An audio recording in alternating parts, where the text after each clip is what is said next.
time I was active on this account, I was like 10 years old.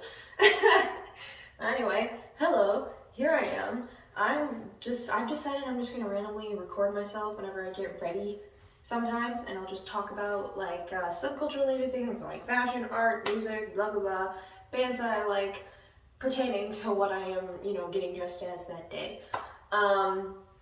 So yeah, that's basically what I'm going to be doing. If you're curious about the fit, it's not much. It's like gym shorts because it's hot as hell, and I don't feel like wearing pants today. And I'm just gonna keep them on. This DIY motionless and white shirt that I made out of a random crop top that was just lying around my house. And then these fishnets I was gifted for my birthday that are very bad. As you can see, I cut the neck out. But yeah, I'm just gonna get to doing my makeup and talking about the things that I talk about. So, warning, I don't do makeup in any particular way because I'm entirely self-taught. So if don't go in the comments and be like, you're doing it wrong. I don't care. All I do is the way I do things and it works. So, deal with it, I guess. Alright, so I guess I'll just get started with how I got into seeing emo culture, which was my first exposure to emo culture. I'm going to talk about my first encounter ever with someone from an alternative subculture. So I was leaving a JCPenney. I was in like first or second grade. I was very little. And I saw these, and when I was in first and second grade, it was like 2012, 2011, somewhere in that time frame. And I was leaving a JCPenney, and there's these two guys who were just decked to the nines in visual K. Like, you're like, literally, they had those demonias, the ones that everybody's talking about, the swing demonias, I think 815. I have them now. I've wanted them ever since that day. And like 7-8 years later, I have them. It's wonderful. But anyway, I saw them. They were in full visual K attire, and I just looked at my mom and was like, they're so cool. I want to be like them. And she just kind of was like, uh-oh. Because here's the thing. Here's the main problem with that. I went to a Catholic school when I was first exposed to, what's it called? Alternative subcultures. And there, you can't even have, like, I'm pretty sure if you were a girl, you couldn't even cut your hair shorter than a certain length. I know the dudes can have their hair longer than, like, here. It was so stupid. I hated it so much. They just suppress any and all creative drive in a child and make them into this uniform corporate it sucks. So I couldn't do anything like dye my hair or even cut my hair the way I wanted it to. But that was my first exposure, and those guys, I still think about them from time to time. Oh no, I dropped my sponge. But that was my first exposure. However, when it comes to music, my first ever, my dad is a metalhead, so whenever he was around, that sounds so sad, whenever he was around when I was a kid, he would make breakfast and play like Metallica or something. Not like, my mom wouldn't let him play like Black Sabbath or Megadeth or anything like that, because, children, I guess. But that was technically my first exposure, but that was all that soft metal, at least that's what I call it, like all that really easy, light stuff that people arguably even refer to as metal anymore, because it's so light. But that was technically my first music exposure, but the first music that I actually really enjoyed,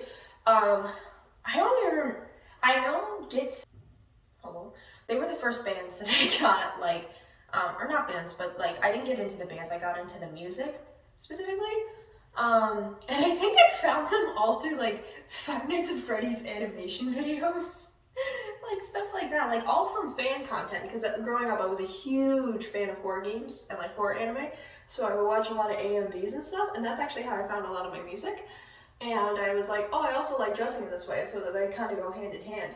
But I listened to them a lot growing up. I loved the song Sarcasm by Get Scared. I did like Panic at the Disco and Melanie Martinez as well, but they're not really. Well, Panic certainly isn't, and Melanie Martinez was never alternative. She just had creepy ass music. I don't know why everyone's like, oh, she's alternative. Not really. I mean, dressing wise, yeah, probably, but her music is still just pop music. It's just creepy pop music. I'm trying to... Oh, I did hear Blood on the Dance Floor when I was a young child. Thank God I never got into, like, the band. Like, I never actually got into the band, because, oh my God, Davi, Davy Vanity, horrible human being. I did hear the song Candyland at age, like, 8. Somehow, by some unfortunate series of events. I didn't actually listen to My Chem as a kid, like, very much, because, like, preface, I was still in Catholic school, and they basically made you think that anything, like, everything was evil, essentially. Even yourself, you were evil. So I was always super worried about being an evil person, because I listened to spooky music. So I didn't really get into anything that I knew was, like, full-on emo, because I was I was so concerned with being an evil person. Again, I was 8. But yeah, it's so, I never really got into the stuff that had, like, aesthetics that they were evil. Because, like, with Divide the Day, Get Scared, Set It Off, they had, like, somewhat creepy imagery, but they weren't, like My Chem, they had the whole greasy black hair, emo, eyeliner. They had that. That was their staple. At least I'm thinking of, like, like, Revenge era, you know what I'm talking about. But I knew of them, I just didn't listen to them because I didn't want to be evil. So stupid. As for fashion, I actually, as a kid, I wanted the side part. The girls who I use mostly for reference for my appearance when I was younger, I'll try to see if I can find a picture and see if I can put it up somewhere. But I used those, like, the 2013 era scene girls, you know, the mustache finger thing, like the emo gamer girls. I love their aesthetic because I also was super into video games. Like I said, I was super into horror. I still am. I love horror games a lot. I've actually been watching Markiplier play Frambo again, because that game is so good. I think that's the same people that made Little Misfortune. That's more modern, if you've, like, seen that. I wasn't around when MySpace was a thing. So I didn't realize that scene queens were, like, a culture in and of themselves, that people actually kept up with scene queens. Like, I didn't even realize or notice that. I just thought it's like, oh, they're pretty prominent for, you know, doing, like, dressing the way that they do, like, that stuff. So I was just kind of like, oh, okay, cool. But I didn't think, like, oh, wait, you actually have, like, a following presence. People care about your life because you're emo, stuff like that. But I really wanted to be, like, I'm talking, like, the Batman emos. Like, I had there's a picture of me somewhere where I'm wearing a Panic at the Disco shirt, skinny jeans, and a bright yellow Batman beanie with my hair. Granted, I didn't realize that this was a haircut because I was a dumb kid.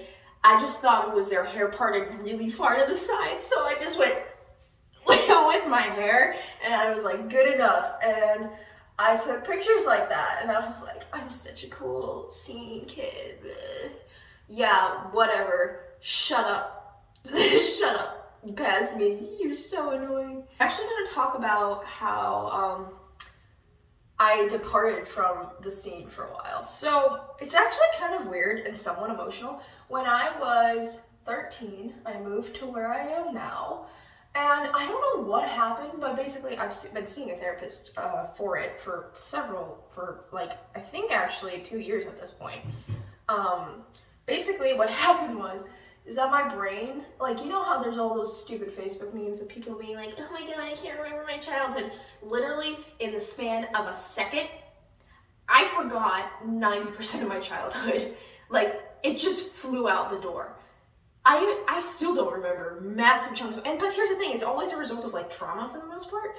And I didn't have any real, like, nothing happened at that time that it happened that would really result in some sort of, like, reaction like that. Like, I wasn't going through a really, I mean, I was moving, but I wasn't going through, like, I had been through harder things.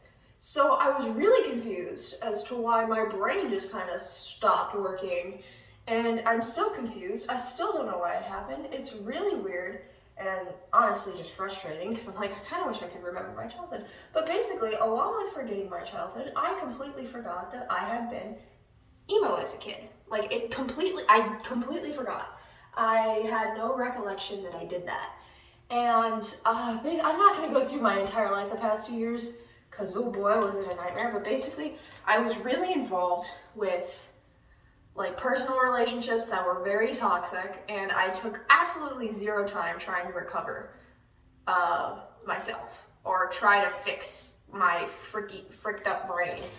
And only like right before quarantine started, I started doing a deep dive into, because I was sad. Like I was a mess. I was miserable. I had been going through a lot personally. I lost a lot of people in my life. No one died. I just got treated like ass. But I was a mess, and I was like basically alone for the most part. So I was trying to find solace in like those things that I used to enjoy, except I couldn't remember the things I used to enjoy because my brain doesn't work. But actually, this is where I'm thankful for alternative TikTok. Because honestly, as much as there is like fake BS, like, oh, this is really alternative, which yes, I agree, there's a lot of stuff on there that isn't actually alternative. But what I am going to thank it for is the fact that thanks to the resurgence of actual alternative people that I have seen on there, I'm remembering more and more of what I used to do as a kid and what made me very happy. And since I spent a lot of that time in quarantine trying to build up my self-esteem and work on myself and be a better person, I have grown into like a sense of self where I'm not afraid to go out looking the way that I do. I'm not afraid to go out without makeup either. And as you can see, I have no eyebrows. So I'm like, I don't care. I'm cool, I'm pretty, and I'm a badass. So I'm also looking in like the viewfinder. I'm filming this on my phone. Viewfinder, technically, when I'm supposed to be looking at the actual camera. So if I'm staring at myself, it's because I'm hot. That is so bad. But yeah, basically I fell down a rabbit hole after, because I remember hearing like 100 gecs, which, by the way, I listened to 100 gecs an entire year before they became mainstream. I didn't even realize it. I found it via a Homestuck edit, and I thought they sounded good, so I like was listening to 100 gecs like a whole year before they blew up on TikTok, and I was like, okay. But I was like, this sounds so familiar to me, because it's hyperpop, and hyperpop was a really big thing in scene culture. And then I ended up, what did I find? I started listening to My Chem just because I was like, oh yeah, this is a band I never got into, and I loved them. I was like, oh my god, why did I neglect to look into this as a child? But yeah, I just started going down and looking at all the music I used to listen to that I hadn't completely abandoned over the past few years of my life. And I finally found an identity, because it was a really awesome thing for me. Like, it's no surprise how much alternative culture and music is incredibly important to me. I'm sure you can tell that just by looking at me. But by finding this music again, I've really found like myself, which is cringy as that sounds, like blah blah blah, yada yada, whatever, who cares? You're just an emo 16-year-old. But it's really, really awesome to be able to find things that I'm actually passionate about, because this is one of the first times since I was literally like 13 that I've actually been passionate about something, and it makes me very happy. I'm going to talk about the bands that I'm into now. So my favorite band of all time, which obviously, since I mainly identify with scene and emo, everyone's going to attempt to gatekeep me for liking, because, you know, you're not really emo. Bitch, shut up. My favorite band of all time, and if you know me in real life or from Instagram or TikTok, you'll know this, because they are all I talk about. It's Palais Royale. And for those of you who don't know what Palais Royale is, they are like they're honestly their entire discography spans across such a broad genre of different music, but it's always been this sort of like rock music. And the way I describe their sound is like cemetery rock music. That's how I describe it personally, because all of it sounds like something you'd hear on a radio in like hell. And I mean that in the highest compliment. Like, everything is so beautiful, but also super eerie. Their most recent album is The Bastards, which was actually my introduction to them. I'm going to do another video where I just talk solely about Palais Royale, because we all know I could do that for so incredibly long. Literally, they have a lore. Like, they have a lore behind all their music. Like, I'm not kidding. And I have a notebook dedicated to all the theories I have about said lore. The point that you should be understanding is that I am a nerd and a loser. love their music.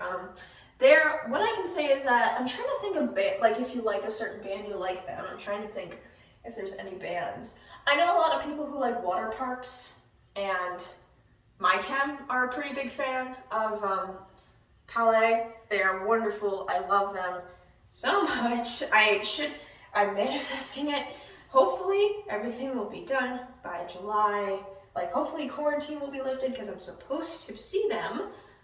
I'm supposed to see them July 24th, and I am so excited. You guys truly have no idea. Like when I do a more in-depth video about me talking about how much I like them, you're gonna understand how much I truly love this band.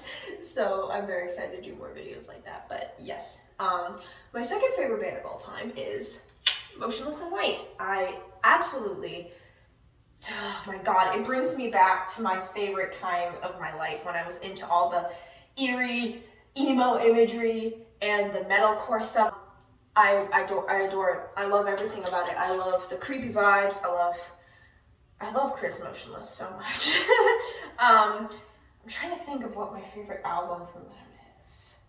I actually just got a Graveyard Shift shirt off of Depop, and the reason I bought it, because I was going to buy a bunch of different shirts, and I kept asking my friends, like, which shirt should I buy? And I didn't end up buying any of the ones I showed them or what they decided on. So I bought a Graveyard Shift shirt because I thought, what are the chances that I'm going to find this shirt again? Because, you know, Graveyard Shift is decently, like, it's not very, well, it is recent. I think it's like 2017 is when that came out, but still, I wanted to have older merch. You know what I mean. Leave me alone. I do really enjoy Disguise, Thoughts and Prayers. Masterpiece. I love that song so much. Graveyard Shift, again, is like, oh my God. It's so good. My favorite song off of Graveyard Shift is probably Soft.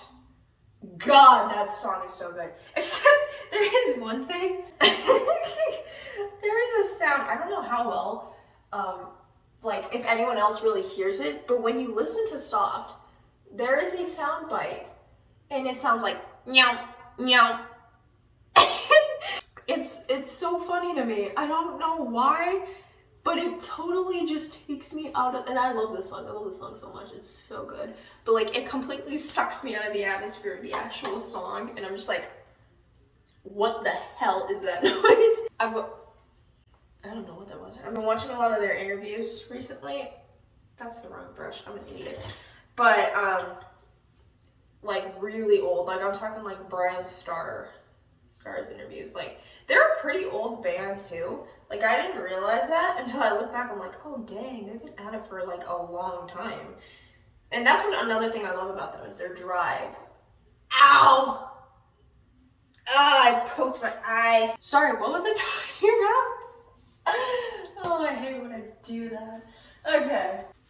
Whoa. I'm gonna quickly do my eyebrows so I can focus because I know I won't be able to talk and do my brows at the same time, so. Well, I did my brows, lips, and lashes, and I decided to use this thing that my mother gave me, which is like a double eyeliner slash lash adhesive. And now I got it under my eye. I wish I could, yeah, this is probably very flimsy glue, which is unfortunate because I thought this in concept was so great. Anyway, as I was saying, what was I saying? Motionless in White, something about that. I was watching their like interviews. Powder everywhere. I was watching a lot of their interviews, and Chris is so legitimately funny. Like, I think a reason why I'm so partial to like bands like Palais Royale and Motionless in White is because they have personalities and they're actually hilarious. Like outside of, like there's so much more than just guys who play instruments or sing or scream, I guess. They have like personalities and they're funny and they're like people you actually would want to meet, not just because they make music that you're so fond of, but also because they just seem like such genuine people that you'd love to just sit down and talk to. I would sell my freaking soul to sit down and just listen to Emerson Beret speak about anything. His mind is just so fascinating to me. Like, the dude is like, not only is he a great drummer, everything else he does, like, he's so incredibly talented. This entire quarantine, the dude's just pumping out work after work of just art, like beautiful, beautiful artwork. And obviously we've seen his artwork before as the covers for, you know, albums like Side A, Side B, and even for like The Bastards. Like, he did the illustrations along with Billy, another super talented artist, for the graphic novel. Which, oh my god, I have the graphic novel. I got it on pre-order, and I read the whole thing in a night because I was so excited. Also, I'm very aware that my hair needs to be re-dyed. It looks more vibrant in real life, I promise. They're like fun people. They're funny or just like entertaining to listen to, as well as, you know, listen to their music. Like, they feel like people and personalities, and you can tell that they're passionate about what they do. Like, it's just wonderful. I absolutely adore these bands. And I will do individual videos. Like, I'll probably do videos like with makeup inspired by certain bands, and then I will talk about those bands whilst I do the makeup for them. But yeah, I am a huge band nerd, and I love, obviously, alternative music, and it's just my favorite thing to talk about. Weird side tangent, but I went to school, and this was like 2 days after all the Manson allegations had come out, and there was a girl walking around who I'd never seen. Like, maybe I did see her before. Oh my god. And I just never saw her dressed like in this way, but she was wearing, like, she had like this e-girl-ish fit and a Manson shirt, and I was like, oh, this is where gatekeeping is kind of necessary. But yeah, just, oh boy, that was an interesting thing. I have just kind of accessorized a little bit. I'm aware that I need to cut my fringe, but all my razor blades are dull as hell, so I can't really use them. I just slapped on some candy. This was made by a friend. It's adorable. I made this little rainbow choker myself. All of these I made. I have a Kirby one, a Monster High Skelet one, because I'll probably do a video talking about Monster High, because I am a grown 16-year-old, and I still unironically enjoy Monster High. This cute one, this little cotton candy one that my friend made me. Baby Metal, Motionless in White, which is fitting, and then a Diva one. So yeah, that's all the candy I'm wearing. I'm still wearing the same fit. I have a mix matched, you can't see them, but like Nightmare Before Christmas socks on. But yes, this was really fun to do, actually. I really had a lot of fun just talking about things. I swear it'll be more uniform to make more sense going forward, but this was really fun to do. I really enjoyed it. I'm gonna hopefully, since I'm on break right now, maybe I'll do, I'll just spend this whole week making like videos and stuff, and then I'll upload them. But yes, so I hope you guys enjoyed this. Thank you for staying this long if you have. All right, thank you for watching me do things in my bathroom. That's a weird sentence. Okay, bye.